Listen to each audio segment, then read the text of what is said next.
प्रियात्मन, कल के प्रश्न से संबंधित कुछ प्रश्न आए हैं जिसके बारे में आज हम चर्चा करेंगे। जिसमें पहला प्रश्न है, गुरुजी पिछले किसी ऑडियो में आपने मंत्र साधना के बारे में भी बताया था, क्या मंत्र साधना मुक्ति में मदद करता है?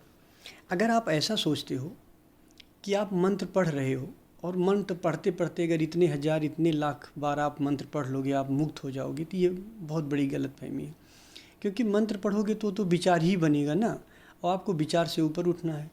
तो मंत्र तो आपके मन को मजबूत करेगा। हाँ, पिछले समय में कुछ पुराने साधना में कुछ बुद्ध मंत्र का उपयोग करते थे, लेकिन साक्षी को पैदा करने के लिए। अगर आप इस तरीके से मंत्र पढ़ते हो, जैसे आपने राम पढ़ा, पहले राम जोर से आपने पढ़ा राम राम, उसके बाद उसको आप देखते गए, फिर राम एकदम सूक्ष्म करते गए, होठ से पढ़ते गए राम राम राम, अपने होठ पे एकदम से आप पढ़ते गए, फिर मन में पढ़ते गए और इस तरीके से आपका होश बढ़ता गया। लेकिन ये बहुत कठिन विधि है। इसमें क्या करना होता है, इसमें होता क्या है कि पहले मंत्र को इतनी बार पढ़ो, पढ़ते जाओ कि वो अजपा जप होना शुरू हो जाए, मतलब आपके मन में अपने आप चलने लग जाए। फिर आप उसको पीछे से देखना शुरू करो, फिर देखते देखते फिर एक दिन उस मंत्र को दूर करो अपने से, तो बहुत गड़बड़ हो जाता है। ये बहुत कठिन विधि होती है और इससे इतनी आसानी से इतनी ईजिली मुक्ति नहीं हो पाती। जब आपके पास ऑलरेडी मंत्र चल रहा है, भाई आपका विचार चल रहा है लगातार, तो विचार को ही देखो। आपकी सांस चल रही, आप सांस को ही देखो। मतलब कुल मिला के आपको साक्षी बनना है, आपको दृष्टा बनना है। तो आप दृष्टा किस तरीके से बन पाते हो, बस ये है। तो दृष्टा बनने के लिए इतनी अच्छी अपने आप बहुत सारी चीज़ें अजपा जब चल रही है, आपकी सांस चल रही है, लगातार सांस चल रही, सांस को आप देखा। आपके विचार वैसे भी इतने ज़्यादा चल रहे हैं कि एक विचार और पैदा करो, मंत्र का भी विचार पैदा करो, फिर उसको अचेतन तक ले जाओ। फिर एक समय ऐसा आता है कि जब साक्षी पूरी तरह से परिपूर्ण हो जाता है तो उस मंत्र को भी विसर्जित करना पड़ता है। तो पहले मुसीबत लो, फिर उसको ख़त्म करो, कोई मतलब नहीं। ये बहुत कठिन हो जाता है और इससे जल्दी संभव नहीं है। बल्कि मैं तो अपने साधकों को बताता ही नहीं हूँ कि आप मंत्र से मुक्ति के लिए साधना करो। लेकिन हाँ, जो पिछली कुछ बुद्ध इसका उपयोग किए हैं, तो पहले के लोग सरल थे, कर ले जाते थे। अब इतनी ज़्यादा हेडक है, इतनी ज़्यादा चारों तरफ से इतने विचार वैसे चल रहे हैं कि और एक विचार पैदा करो उसको, फिर उसके बाद उसको विसर्जित करो। और कभी कभी क्या है, जैसे मंत्र में कभी एक प्रॉब्लम ये भी होती है, जैसे आपने ओम का जाप किया, ओम एक मंत्र ले लिया, ओम का आप जाप करना शुरू करें, तो जब आपको असली नाद सुनाई देता है, पहले आप इस तरह का नाद का उपयोग करते हो, लेकिन जब कभी असली नाद आपको सुनाई देता है तो कन्फ्यूजन पड़ जाता है कि ये हमारा उत्पन्न किया हुआ ओम है या असली ओम है जो नाद है। तो इसलिए मंत्रों से आप दूर रहो। कुल मिला के आपको साक्षी पैदा करना है, दृष्टा पैदा करना है। अब वो दृष्टा मंत्र से पैदा कर रहे हो, आप सांस से पैदा कर रहे हो, आप विचार से पैदा कर रहे हो, किसके दृष्टा बन के आप पैदा कर रहे हो, दृष्टा को कैसे पैदा कर रहे हो। महत्व है दृष्टा को पैदा करना। तो जो आसान है उसको करो। इसलिए इसके चक्कर में ना पड़ो। दूसरा प्रश्न उत्तर 54 में आपने बताया था कि सब परमात्मा की इच्छा से होता है, और प्रश्न उत्तर 58 में आपने कहा कि परमात्मा की कोई इच्छा नहीं होती। कृपया इस विरोधाभास को स्पष्ट करो। कोई विरोध नहीं है, ये बिल्कुल क्लियर है, स्पष्ट है। परमात्मा, अब जैसे मैंने आप उदाहरण आपको देता हूँ, जैसे आपको एक नदी पार करना है। मैंने आपसे कहा कि पहले आपको नाव पे बैठना पड़ेगा, फिर मैं आपसे कहूँगा कि जब आप उस किनारे पे पहुँचोगे तो नाव से उतरना पड़ेगा। तो आप मुझसे पूछ सकते हो कि गुरुजी जब नाव से उतरना ही है तो मैं नाव पे बैठूँ क्यों? बस वही बात है इसमें। पहले परमात्मा को पैदा तो करो, पहले ध्यान तो करो, ध्यान से परमात्मा तो पैदा हो, तब तो उसकी इच्छा आएगी। थोड़ा ग्राफिकल समझो, जैसे आपके पास 30% बेहोशी है, 30% आपके पास बेहोशी है, 70% होश है, तब तो ये क्लियर हो जाएगा, समझ में आएगा कि हाँ ये परमात्मा की इच्छा, 70% परमात्मा है, चैतन्यता 70% आई, तो बात क्लियर है। लेकिन अगर उल्टा है, अगर 70% बेहोशी है, 30% होश है, तो जो बेहोशी है उसी की तो इच्छा पैदा होगी, उसी से तो आपकी इच्छा पैदा होगी, उसी से तो आप कार्य करोगे। तो जब आपकी 70% बेहोशी है तो आपको पहले साधना करते करते 70% होश लाना है, होश को पैदा करना है। जब 60-70% दिन में आपका होश बना रहेगा, तब ये जो 60-70% चैतन्य पैदा हुआ है, फिर आप इस चैतन्य से कार्य करोगे। इस होश पे जब आप आ जाओगे तो जो आपके अंदर पैदा होगी वो परमात्मा इच्छा, यानी कि जो इच्छा पैदा होगी वो शुभ होगी। परमात्मा इच्छा का मतलब होता है शुभ। जब आपका होश का लेवल बढ़ गया, अब आपका होश का लेवल 70% आ गया, तो 70% के होश से जो इच्छा पैदा होगी वो शुभ इच्छा होगी। तब आपको कह सकते हो कि चलो ये अब परमात्मा के द्वारा कहने की बातें, ये समझाने के लिए कहा जाता है कि अब शुभ होगा, क्योंकि 70% चैतन्य आ गया, 70% परमात्मा आ गया। तो अब जो कार्य होगा परमात्मा से होगा। अभी 70% शैतान है, तो अभी 70% बेहोशी है, तो अभी शैतान की इच्छा पूरी होगी। जिस दिन 70% परमात्मा आ जाएगा, परमात्मा पैदा होगा, उस दिन 70% परमात्मा इच्छा से कार्य होने लगेगा। फिर एक दिन यही 100% हो जाएगा। जब 100% हो जाएगा तो आप परिपूर्ण, फिर जो कर रहा परमात्मा ही कर रहा, परमात्मा के द्वारा ही सब हो रहा है। फिर तुम बीच से हट गए। तो पहले परमात्मा को पैदा करो। ये तो वही बात है कि अभी हम 70% बेहोश हैं, तो अब तो मैंने आपने सोचा ये तो गुरुजी ने बहुत अच्छा बता दिया, मैं तो ऐसे भी कुछ करने वाला नहीं था। अब तो जो परमात्मा करवा रहा वही मैं कर रहा हूँ। परमात्मा ने दारू पिला दिया, मैं दारू पी लिया, मैं खुश हो गया। तो ये तो वही बात हुई कि अभी तो बैठे ही नहीं, आप नाव में ही नहीं बैठे और नाव में उतरने की बात कर रहे हो। बैठो तो पहले ध्यान की नाव में बैठो, पहले परमात्मा को पैदा तो होने दो, फिर परमात्मा की इच्छा की बात करो। अभी तो शैतान की इच्छा है आपके भीतर। तो इतना आसान नहीं है कि जो परमात्मा इच्छा से कार्य होता है, जो कार्य आन पड़े, जो सहज हो जाए। जब शुभ का आगमन होगा, जब आपके भीतर शुभ उतरेगा, तभी तो आप कह सकते हो कि अब जो कार्य हो रहा है शुभ के द्वारा हो रहा है। अब जो कार्य है शुभ की इच्छा से ही है।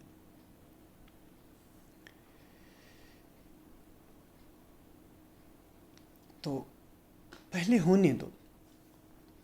अब जब आप पूरी तरह से जाग जाओगे, जागरण परिपूर्ण हो गया है, तो तुम मिट गए ना। अब तो परमात्मा ही बचा है ना। जब परमात्मा ही बचा है तो अब जो कुछ हो रहा है उसी की इच्छा से हो रहा है, वही कर रहा है। परमात्मा ही इच्छाओं का हमारे उपयोग करता है, वही कार्य करवाता है और उसी से होता है। अब आप यहाँ पूछ सकते हो कि जब तक मैं 70% परमात्मा तक नहीं पहुँचा हूँ तब तक क्या करूँ। तब तक आपकी मजबूरी है। अगर 70% आपके भीतर बेहोशी है तो बेहोशी तो आपसे गलत काम करवाएगी ही करवाएगी। शैतान है तो वो गलत काम करवाएगा ही करवाएगा। तो उस गलत काम की फिक्र मत करो, उस गलत काम को सही करने का प्रयास ना करो। जैसे 70% बेहोशी आपसे अभी सिगरेट पिला रही, दारू आपसे पिलवा रही है, तो अभी इसकी फिक्र ना करो कि मैं दारू छोड़ दूं, मैं क्या करूं, मैं इसकी बात ही नहीं कर रहा हूं। अभी आप होश को बढ़ाने का कार्य करो। कैसे मैं दिन में 70% होश में रहने लग जाऊं, सजग रहने लग जाऊं, 70% मेरे विचार विसर्जित हो जाए, मैं परिपूर्ण 70% कम से कम मैं होश में रहने लग जाऊं। इसका पूरा प्रयास करो कि किस तरह से अपने होश का लेवल हम बढ़ाएं। पहले जो शैतान करा रहा है उसको चेंज मत करो, उसको कर भी नहीं पाओगे आप से वो गलती होगी ही होगी अभी। तो आप कोशिश करो कि किस तरीके से मैं 100%, 70% होश के लेवल तक आऊँ। जब आप 70%, अब जैसे मान लो आपका होश का लेवल 40% हो गया, अब 40% रह गया है, 60% आपका होश का लेवल हो गया है, 40% आपका बेहोशी का लेवल है। आसानी से कर ले जाओगे। जैसे जैसे बेहोशी का लेवल घटता जाएगा, मान लो बेहोशी का लेवल 20% है, जैसे जैसे आपका बेहोशी का लेवल घटता जाएगा वैसे वैसे आपके होश का लेवल बढ़ता जाएगा। आप यूँ समझो जैसे एक कमरा है, एक कमरे में बहुत हल्का सा बल्ब जला दिया गया है, बहुत 0 वाट का। तो आप देखोगे कमरे में अंधेरा भी है और हल्का हल्का प्रकाश भी है। फिर अब उस बल्ब को आप 40 वाट कर दोगे, आप देखोगे कि कमरे में प्रकाश आ गया, अब बहुत कम अंधेरा रह गया। फिर 100 वाट कर दोगे और तेज़ प्रकाश आ गया। तो होश का लेवल जैसा जैसा बढ़ता जाएगा, अंधेरा भी वैसा वैसा कम होता जाएगा। अब आप मान लो अंधेरा खाली 60% रह गया, तो जब 60% अंधेरा रह गया, 40% प्रकाश आ गया, परमात्मा आ गया, तो अब बेहोशी उतनी प्रबलता से आपसे कार्य नहीं करवा पाएगी। फिर एक दिन क्या होगा कि बेहोशी और कम हो जाएगी, बेहोशी 50% रह जाएगी, परमात्मा 50% आ जाएगा, 50-50 हो जाएगा। तो फिर उतनी प्रबलता से नहीं कार्य करवा पाएगी, वो बहुत कमज़ोर पड़ जाएगी बेहोशी। फिर जिस दिन बेहोशी 40% हुई और परमात्मा 60% हुआ, उसी दिन से आपसे शुभ कार्य होने लग जाएंगे, परमात्मा की इच्छा पूरी होने लग जाएगी, परमात्मा मौजूद हो जाएगा। और जिस दिन ये बढ़ता जाएगा, अब हो उसका लेवल 70% हुआ, 80% हुआ, 100% हुआ, परमात्मा ही रह गया। जिस दिन 100% आप तुरीय अवस्था में पहुंच गए, उस दिन आप निर्वाण को उपलब्ध हुए। अब जो हो रहा है परमात्मा के द्वारा ही हो रहा है, आप कह लो परमात्मा इच्छा से ही हो रहा है। अभी तो शैतान हावी है, अभी तो शैतान सारा कार्य करवा रहा है। तो ऐसे बहानों से बचो मत, पूरा का पूरा आप अपने आप को देखो। अगला प्रश्न, क्या मंत्र जाप नहीं करना चाहिए?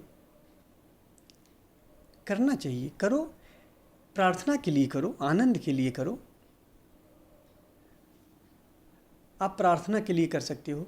आपने गायत्री मंत्र का जाप किया, 5 बार जाप कर लिया, 3 बार आपने जाप किया प्रार्थना के लिए, माँ की आपने प्रार्थना की, अपने अंदर बैठी हुई। देखो, माँ, शक्ति, दुर्गा, राम, कृष्ण, आप जानते हो कि अंदर में सब एक है। कहते नहीं कि परमात्मा सब एक है, परमात्मा अलग अलग नहीं है। परमात्मा एक है, परम चैतन्य एक है, उसके अलग अलग नाम हैं। कहीं शक्ति का नाम दे दिया जाता है, कहीं शिव का नाम दे दिया जाता है। तो प्रार्थना, अगर आपको मंत्र पढ़ना है तो आप 2-3 बार मंत्र पढ़ लिए, प्रार्थना आनंद के लिए पढ़ लिए। फिर मंत्र में जो कहा गया है उसको करो, जो मंत्र में निर्देश दिया गया है उसको करो, न कि बैठ के उसका खाली जाप करते रहो। गायत्री मंत्र का आपने जाप कर लिया, 3-4 बार, 5 बार जाप कर लिया, ठीक है, बात खत्म हो गई। अब उसमें जो कहा गया है उसको करो, आनंद के लिए करो। लेकिन अगर आप ये सोचते हो कि खाली जाप करते करते हम मोक्ष को उपलब्ध हो जाएंगे, तो ये बहुत गलत फहमी है, ये बिल्कुल संभव नहीं है। मैं डिप्लोमेटिक आंसर आपको नहीं दे सकता हूँ कि ये भी सही वो भी सही। आप चाहे करोड़ों बार उसका जाप कर लो, जाप से आपकी मुक्ति संभव नहीं है, जाप से मुक्ति नहीं होती। हाँ, जाप कर रहे हो, जाप के मेन है दृष्टा बनना। जाप करके दृष्टा बनते हो तो वो दृष्टा मुक्त कराएगा। लेकिन ये मंत्र को पैदा करना, फिर मंत्र का दृष्टा बनना, ये डबल काम हो जाएगा। एक आप देख ही लो या आप मंत्र ही पढ़ लो, तो इतनी जल्दी वो होता नहीं है। तो जो चल रहा है उसी का उपयोग करो। और बाकी जो मंत्र हैं जो बताए गए हैं, आनंद से आपको मौज है, आपने पढ़ लिया, ओम नमो भगवते वासुदेवाय, कृष्ण का मंत्र पढ़ लिया, थोड़ी देर पढ़ लिया, 2-3 बार जाप कर लिया, आनंद आया, अच्छा लगा आपको, ठीक। अब अच्छा लगा, अब उसमें जो कहा गया है वासुदेव का नमन किया गया है, अब नमन करो ना। नमन करना यानी आत्म पूजन में आ जाओ, इम्प्लीमेंट करो उसको जो बताया गया है। नहीं, जाप ही करते रह गए तो उसका कोई मतलब नहीं। तो अब किसी चीज़ को हमें बहुत वो नहीं लेना है कि ये एकदम से करना, ये क्या हो गया, ये तो मंत्र जाप से इतना बताया गया, इतना करना है। वो सब चीज़ें डिप्लोमेटिक होती हैं कि आप इतना जाप कर लो तो ऐसे हो जाओगे, वैसे हो जाओगे। जिन्होंने नहीं जाना है, जिन्होंने नहीं देखा है, वो कुछ गलत बातें बता देते हैं, उस पर आपको ध्यान नहीं देना है। आपको मूल को पकड़ना है। मूल क्या है? दृष्टा बनना है, साक्षी बनना है। आप किससे बन रहे हो ये सेकेंडरी है। तो जो आसानी से आपके पास उपलब्ध है उसके बन जाओ। बाकी आनंद के लिए आप भजन, ध्यान, मंत्र, इसका थोड़ा सा उच्चारण कर लो, फिर उसमें जो बताया गया है उसको करो। फिर आगे एक धन्यवाद है। गुरुदेव आपका धन्यवाद। अभी ज्ञान की हमें बहुत कमी है, बस गुरुवर आपसे प्रार्थना है कि सदा कृपा बनाए रखना। बेटा, सुकरात का एक वचन है। सुकरात कहता था कि जब मैं सत्य को नहीं जानता था तो मैं अपने आप को बहुत ज्ञानी समझता था, तब मैं बहुत ज्ञानी था, और जब मुझे सत्य का अनुभव हुआ तो मैं एकदम अज्ञानी हो गया। तो बेटा, अगर आपके भीतर ये लगने लगता है, जब आपको लगता है कि आपको कुछ पता नहीं है, समझ लेना पता होने की पहली सीढ़ी चालू हो गई। जिसको ये दिख जाए कि मुझे कुछ पता नहीं है, मुझे कुछ जानकारी नहीं, समझ लो उसकी बुद्धि कमज़ोर होने लगी, वो बोध के ऊपर उठने लगा, वो उस परम तत्व के रास्ते पे चलना शुरू कर दिया। तो ये शुभ है बेटा। अगर आपको ऐसा लगता है तो ये कहीं न कहीं जो हमारे मन में बुद्धि का, जो बोध का अहंकार होता है, वो विसर्जित हो रहा है। पहली सीढ़ी है परमात्मा के लिए, सही है, कहीं से भी चलो। और गुरु तो हमेशा अपनी कृपा रखता है।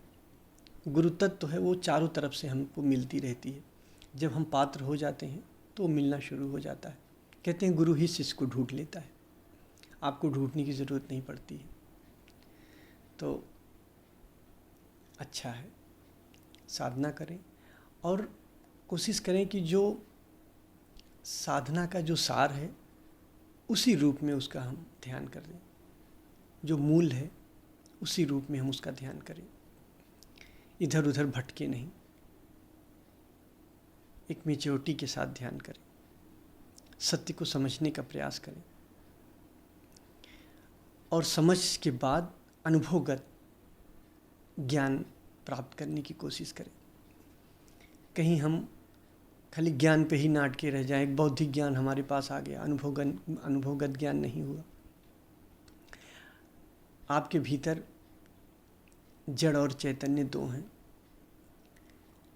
चैतन्य आपका स्वभाव है।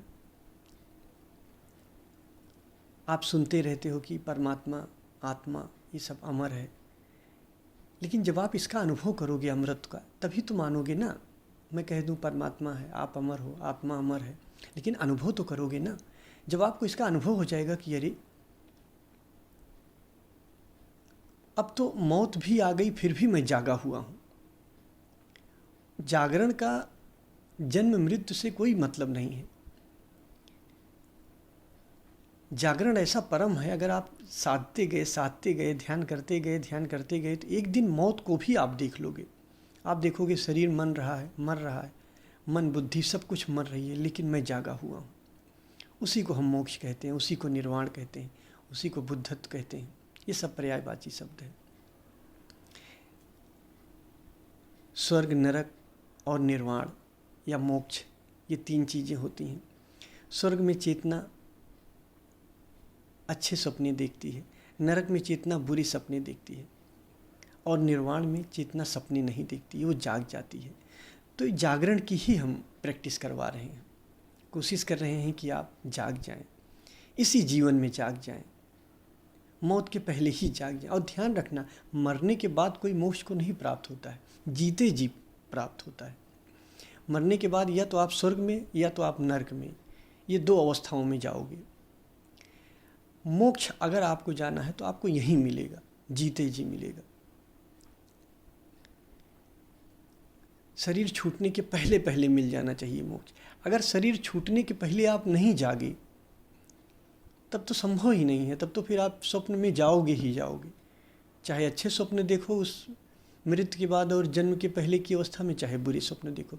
बुरे स्वप्न देखोगे, जीवन भर आपने बुरा काम किया है तो आप देखोगे लोग आपको मार रहे हैं, जिनके साथ आपने बुरा किया वो आपको परेशान कर रहे हैं, तो बड़े डरे डरे सपने आप देखोगे।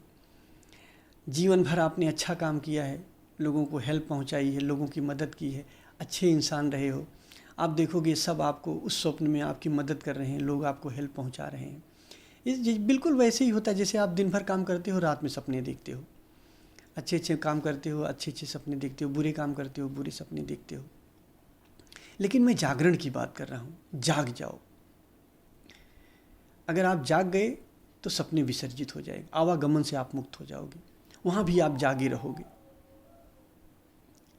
आप देखोगे अपने स्वभाव को, अपने स्वरूप को कि अरे मैं तो परम हूँ, ये सृष्टि मुझ में उत्पन्न होती है और मुझ में समाहित हो जाती है। जैसे आप देखते हो विचार आपके अंदर उत्पन्न होता है और विचार आप में समाहित हो जाता है, ऐसे ही समस्त सृष्टियाँ, समस्त अस्तित्व, पूरा ब्रह्मांड आपसे ही उत्पन्न होता, आप में समाहित हो जाता है जब उस परम का आप अनुभव करोगे। तो इसीलिए आपसे प्रैक्टिस करा रहे हैं, आप प्रैक्टिस करो। और इतना टाइम नहीं है कि हम ज़्यादा उपद्रव में पड़ें, पहले हम मंत्र को अजपा जप सिद्ध करें, फिर उसके बाद वो सिद्ध हो, फिर उसको हम देखें, फिर दृष्टा बने, साक्षी बने। अभी क्यों ना बन जाओ? अभी आपके पास सांस मंत्र की तरह चल रही है, आपके पास विचार मंत्र की तरह चल रहे हैं, तो इन्हीं के प्रति आप जागो। मूल है साक्षी बनना, मूल है दृष्टा बनना। अगर आप लगातार सजग होते हो, सजगता को उपलब्ध होते हो, तो आप साक्षी बनते चले जाओगे। बस साक्षी बनना मूल है और कुछ नहीं। दिन की हर अवस्था में जागने की कोशिश करो। क्या विचार चल रहे हैं मेरे भीतर, क्या उठ रहा है, क्या नहीं उठ रहा है, उसको देखते रहो। तो इस तरह से करते जाओ। और मेरी प्रभु से यही कामना है कि आप सब अपने अपने स्वरूप को पहचानो और अपने अपने धाम में प्रवेश करो। धन्यवाद।